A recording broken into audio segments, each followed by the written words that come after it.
face au monde entier.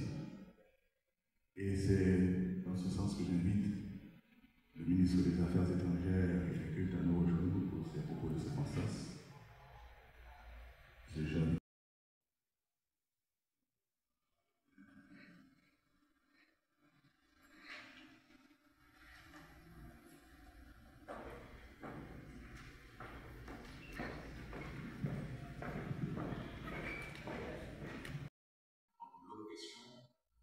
Et le système esclavagiste. Il ne s'agit pas seulement d'un rappel du passé, mais surtout c'est un hommage à l'héroïsme inaltérable de nos ancêtres qui ont su montrer la voie et ont inspiré d'autres peuples. La cérémonie du bois caïman dans la nuit du 14 au 15 août 1791, qui s'est déroulée sur l'habitation de Normand de Béziers, dans la plaine du Nord, a été l'occasion d'un réveil collectif, une quête de dignité humaine, portée par deux figures majeures, Juti Boukman et Cécile Fatiga. Ce ne fut ni un accident, ni une improvisation, mais de préférence, la voix d'un peuple a servi, s'élevant dans la nuit coloniale pour dire assez contre la tyrannie et la servitude. La cérémonie du bois caïman fut le point de départ d'une solidarité active entre les peuples du Sud, marquant la naissance d'une coopération Sud-Sud avant l'heure. En effet, Haïti n'a pas gardé sa victoire pour elle seule, mais par altruisme, par altruisme extrême.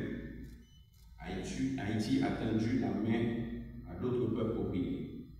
C'est ainsi que Jean-Jacques Dessalines a su soutenir Francisco de Miranda et Alexandre Pétion, a fourni des armes, des hommes et des protections à Simon Bolivar, en contribuant ainsi à la libération de la Grande Colombie. Ce geste désintéressé et visionnaire a jeté les bases de panaméricanisme révolutionnaire conçu par Haïti, fondé pour l'entraide, la fraternité des peuples et la solidarité face à l'oppression. Le sang de nos illustres ancêtres, leur expérience, leur courage ont servi d'exemple. C'est la preuve de la solidarité entre les peuples.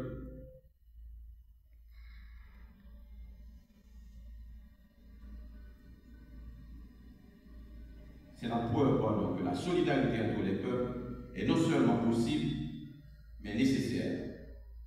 Nous sommes donc fiers de cette lutte et nous sommes fiers de la voix portée au-delà de nos frontières. Mesdames, Messieurs, l'écho de ce mouvement idéologique de grande ampleur a franchi le temps et les frontières.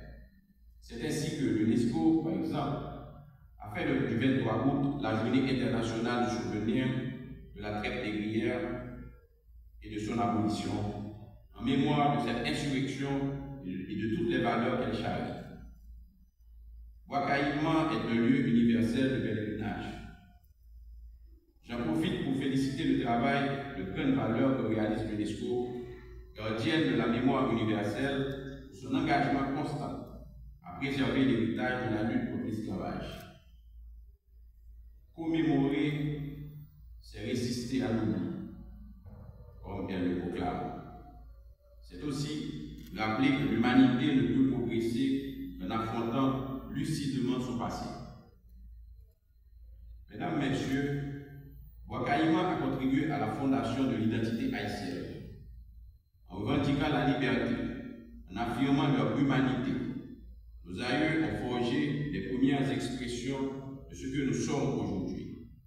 Un peuple debout, fier, rebelle à toutes les injustices. La cérémonie du bois caïman fut le point de départ d'une solidarité active entre les peuples du Sud. Le bois caïman est le fondement même de l'universalité des droits de l'homme. En effet, la cérémonie du bois caïman, le bois caïman constitue également le socle du principe moderne de l'autodétermination des peuples. en se libérant par leurs propres moyens du joug colonial, les esclaves insurgés d'Haïti ont posé un acte de souveraineté populaire unique dans l'histoire. Ils ont démontré que tout peuple, aussi dominé soit-il, a le droit et la capacité de se gouverner par lui-même. Cette affirmation du droit à décider de son destin, née dans la forêt saint-domingoise, inspire encore aujourd'hui les peuples et leur lutte pour l'indépendance, leur dignité et leur pleine liberté. Que l'esprit et le projet de Bois Caïman continuent de résonner dans les cœurs et l'âme de tous les peuples pour que grandisse l'amour et la solidarité entre les nations. Et pour nous autres Haïtiens particulièrement, il nous guide en ces temps difficiles de la vie nationale.